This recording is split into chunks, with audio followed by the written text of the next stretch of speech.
82 децибела, по-малко от 1 милисекунда.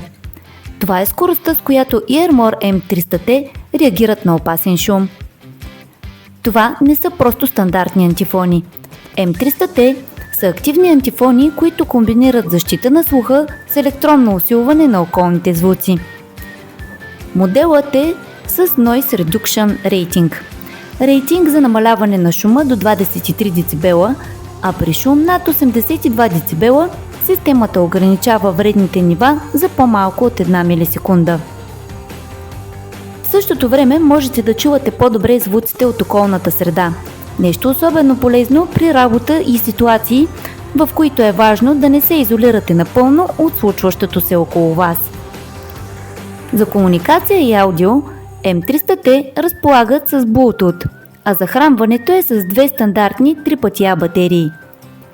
За комфорта са използвани гел-подложки за ушите, а сгъваемата конструкция улеснява пренасенето и съхранението.